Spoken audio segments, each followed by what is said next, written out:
예, 이번 제주항공 여객기 추락 참사에 대한 사고 원인으로 여러 가지가 추정되고 있습니다. 여전히 의문이 많은 상황인데요.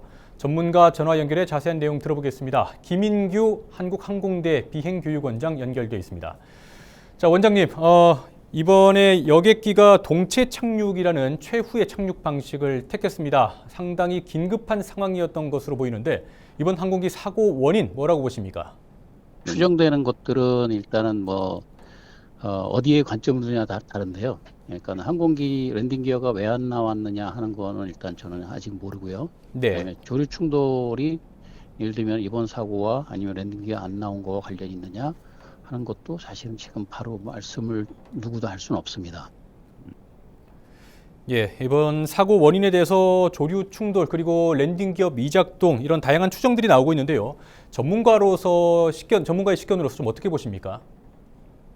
그게 이제 사실은 이제 조류 충돌을 자꾸만 이제 주 원인으로 잡아가는 이제 성향이 있어서 그러는데, 사실은 조류 충돌로 인해서 랜딩 기어가 안 나왔다는 거하고는 사실 어떻게 보면 제가 잠깐만 말씀드리는데 별개 시스템이거든요. 예, 예. 충돌로 해서 엔진이 나간 거하고 그다음에 랜딩 기어가 안 나온 거하고는 별개입니다. 그래서 조류 충돌이 랜딩 기어 안 나오는데 영향을 미칠 수는 있지만, 랜딩 기어는 또 백업 시스템이 있기 때문에 예.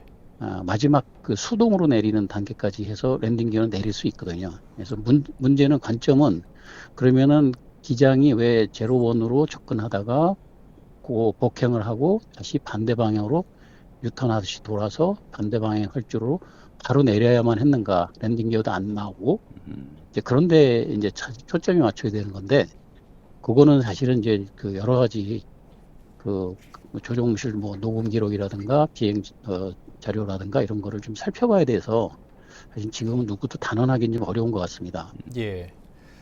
알겠습니다. 그리고 공개됐던 영상을 보면은 항공기가 이제 활주로에 착륙을 할 때, 동체 착륙을 할 때 기체 앞부분이 조금 떠 있었는데 이거는 어떤 이유가 있을까요?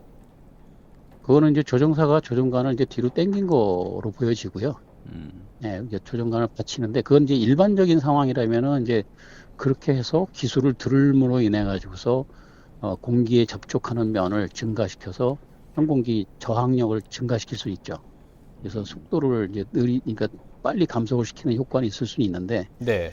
지금 같은 경우는 사실은 이번에는 차라리 기술을 눌러서 지면에 닿게 해서 지면에 접촉하는 면을 증가시켜서 마찰을 증가시키는 게 더 낫지 않았을까 하는 생각입니다. 예. 그리고 영상을 보면은 동체 착륙을 했을 때 속도가 상당히 빨랐습니다. 모든 제동 장치가 작동을 하지 않았던 거 아닌가 이런 부분도 좀 궁금한데요. 어떻게 보십니까? 일단은 주 제동 장치는 랜딩 기어에 있는 주 바퀴에 있는 브레이크가 주 제동 장치고요. 그게 이제 그러니까 안 나왔으니까 이제 그거는 없어진 거고, 부수적으로는 엔진에 있는 역추력 장치를 사용할 수 있습니다. 예. 근데 그거는 이제 지금처럼 동체 착륙할 때는 권고되지는 않는데, 그것도 이제 크리티컬 할 때는 잔여 거리가 얼마 안 남았을 때는 사용할 수는 있습니다. 근데 지금 한쪽 엔진이 나갔다든가 아니면은 일설에 의하면 두 개 엔진이 다 나갔다든가 이런 얘기했기 때문에, 사실 엔진이 나가면은 리버서라는 역추력 장치도 작동을 안 합니다. 예. 그리고 활주로 길이에 대해서도 얘기들이 좀 나오고 있는데요. 김포공항이나 인천공항에 비해서 지금 무안공항의 활주로 길이가 1km 정도 짧은데 규격 문제는 좀 없습니까? 규격에는 문제는 없고요. 사실은 이번 사고기가 규격에 맞지 않는 비행을 했다고 봐야죠.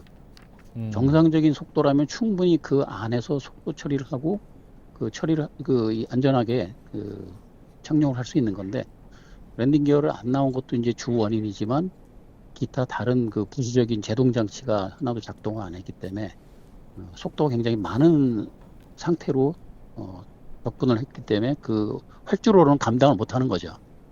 예, 알겠습니다. 그리고 오늘도 오늘 새벽에도 같은 기종의 비행기가 랜딩 기어 이상으로 회항했다는 이제 보도들을 저희가 전해드렸는데 이 비행기 기종에 대한 문제가 있는 건지 아니면은 기령이 오래될수록 좀 문제가 발생한다고 봐야 되는 건지요? 어떻습니까? 사실 노후화는 15년 정도면은 조금 경련된 상태이긴 하지만, 예, 사실은 한 20년이 돼야지 이제 저희가 노후화로 이제 분류를 하고요. 노후라기보다는 사실은 그 항공기의 주기적인 점검이라든가 얼마만큼 철저하게 정비를 했는가가 사실은 그 포인트가 돼야 될 것 같습니다. 네.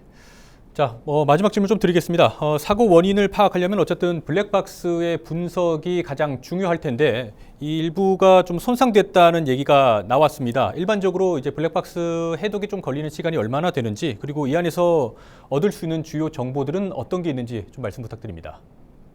블랙박스가 이제 비행 기록 장치하고 그 조종실 녹음 기록 장치 두 개가 있는데 네. 어느 쪽이 손상을 입은지 저는 아직은 정확히는 모르겠습니다만 일단은 비행 기록 장치 같은 경우는 비행의 모든 뭐 고도, 속도, 자세 뭐 모든 것들이 다 들어가고요. 그다음에 녹음 기록 장치는 조종실 간의 대화 또는 조종실과 관제탑과의 대화 이런 것들이 다 들어갑니다. 그런데 그 두 가지가 같이 있어야지 이제 분석을 정확하게 할 수 있고 어느 한쪽이 만약에 손상을 입었다면 글쎄요, 그거는 좀 어느 쪽인지 제가 정확히 몰라서 분석에는 조금 애로는 있을 거는 같습니다. 그리고 시간은 통상 수개월 내지는 뭐 1년 이상도 걸리고요. 그렇습니다. 예, 알겠습니다. 여기까지 듣겠습니다. 자, 김인규 한국항공대 비행교육원장과의 전화 연결이었습니다.